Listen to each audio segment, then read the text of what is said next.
All right, guys, what is up? Today I'm going to teach you about the value of incentives, right? So, what is an incentive? An incentive is what you are willing to give someone in exchange for some work, right? So, for example, an incentive for you going to work would be okay, you get money, right? But how can you use incentives to make more money for yourself and to get pretty much anything you want out of life? Well, the point of incentives is to make someone do something, right? So, for example, if I offered you $10 to go through all of my Google Docs right now and order them in letter A through B, right? So just organize every single word in there from the letters A to Z. You might sit there like, I'm not gonna do that for $10. Like, are you stupid, right? But what if I gave you $10,000 or $100,000? All of a sudden, you might sit there and you might be like, now I'm considering it a little more, right? Or you're probably already sold, right? There's probably some guy out there who's like $10, yeah, got me. But if for $10,000 or $100,000, most people would probably agree to that. It's like, wow, like that's crazy, right? And the thing is, the what people value is widely different from person to person, right? So what I mean by this is the billionaire like Elon Musk, he doesn't care to, oh yeah, $10,000 here, organize my files, right? But then you might be here, I might be here, like $10,000, like man, that's quite a bit of money you have to pay someone, right? And so that is pretty much the value of money. If Elon Musk gave you 10K, then you'd be like, oh yeah, but if Elon Musk offered Jeff Bezos 10K, and Jeff would be like, why are you giving me $10,000? Like I don't need it, you know? I'm not gonna do that work. And so these incentives are different for everyone, the value levels. And this usually happens when people see things in a different way. So if you make more money, then you'll be more prone to, like seeing that incentive is not interesting. But it's the same in every domain of life, right? So let's say you're in school. This works in school as well. It's just to think like, let's say you wanted homework and you didn't complete the homework for the next day. And you ask your friend like, yo, can I get some of the homework? And he's like, nah, like, I don't really want to. But why is he saying no? Right? Is he scared of cheating? Is he scared of getting caught? Or is he just thinking in his mind, this guy's never provided me anything. I'm not going to give it to him. Right? The incentive there is the only way you can get something from someone else is if you give them something that they value higher, right? It's not just giving someone something because they may not value it as much as you do, right? If I gave someone, for example, this gift that I got, right, from my girlfriend, then they'll be like, "Why'd you give me this?" Right? Like, you gave me a bird and you want me to do your homework, right? But if if if someone asked me to take that, they'd be like, "I'm gonna take that from you. Now you do the work." Like, no, you can't take that from me. Why would you take that from me? Like, it's a gift. I value it, right? And so incentives again, it's different for everyone. So it's not just giving someone something; it's giving someone something that they value, right?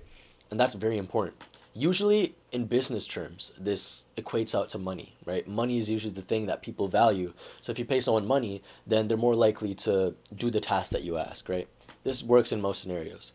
But the thing is, a lot of people don't have money. So some ways that you can change this incentive could be to offer something like, you see that they run this club on the side and, they manage their social media for this club or for this business. Then you can sit there and be like, hey, I know a bit about social media. I can teach you to get more likes, more engagement on your social media if you can give me your homework, right? And then all of a sudden they'll be much more interested to help you because they have an incentive, right? What you're trading there is skills. This is how most of the trade happened back in like prehistoric times where there was no money, right? There was no formal currency.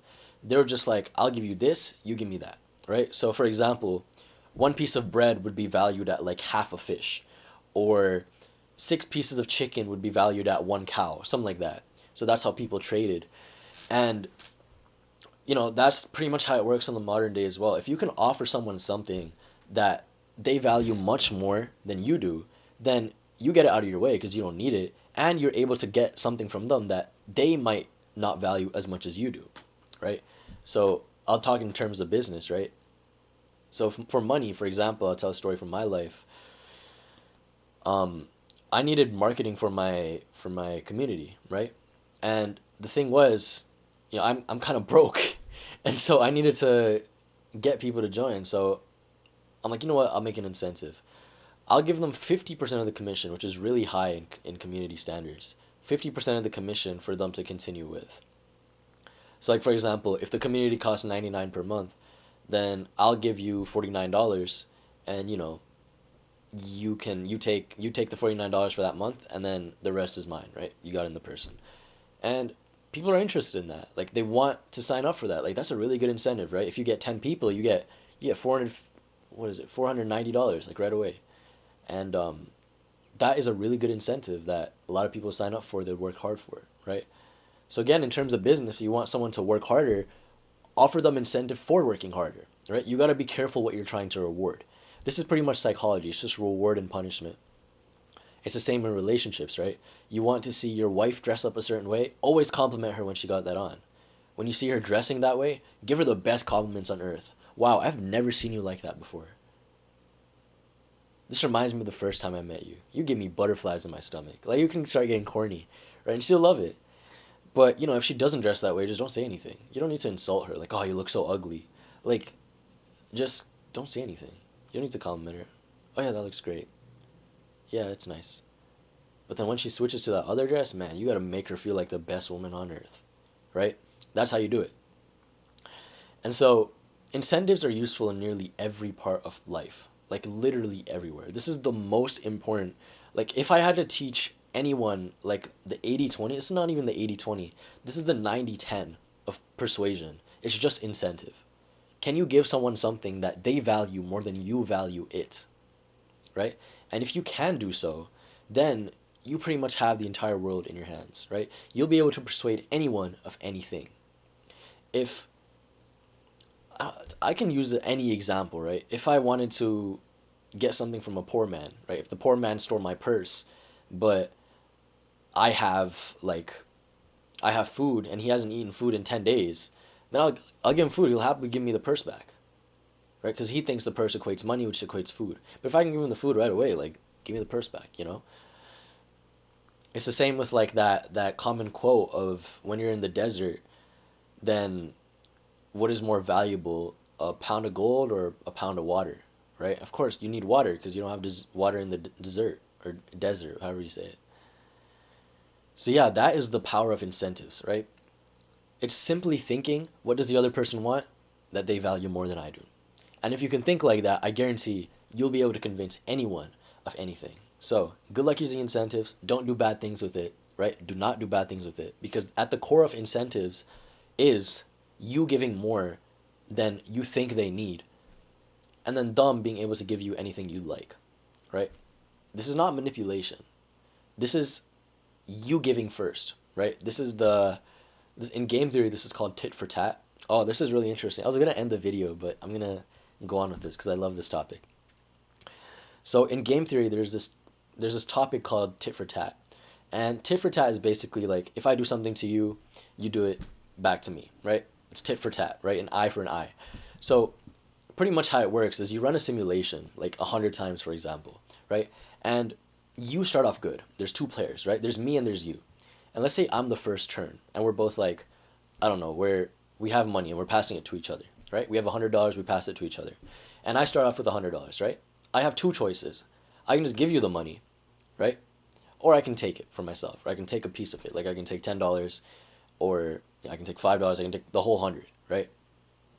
And so basically, what's happening is you start off good, right? You start off good. You just give the entire 100 to the next person, right? But this next person, they take $10. You're like, oh, he took $10. So then the next time you take $10, right? You're like, man, this guy just took my money, right? But then the next time he takes the entire stack of cash, right? And you're like, oh, so he just robbed me of $70, right? Or $80 in total. He took 70 that round. So he took $80 from you total. You're only left with 10. But you right now might be thinking like, isn't that unfair? Like he just got away with it. Well, there's another round, right? And then the next round, you've learned that this person is like this, right? They're like the stealing type. So what you do this round is you only take $80, right? So you match it up. You make it so that's tit for tat, right? An eye for an eye. It's equal, right? So you guys have the same amount of money.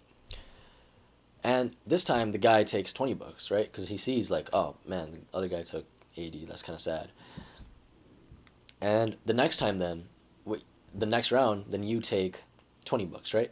And you keep doing this until at some point you guys just keep on exchanging $100 bills, because what happens in tit for tat, if you start off as a good, right, and you don't start off as a bad person who takes it, is you show this behavior that, I will do to you what you will do to me, right?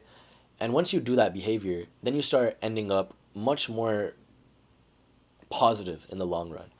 I think this is like the best scenario, because if there's two stealers, that happens all the time, then there will never be a positive outcome, right? If everyone steals, then no one gets to keep the loot, right? There's a better video on this by this guy named Veritasium.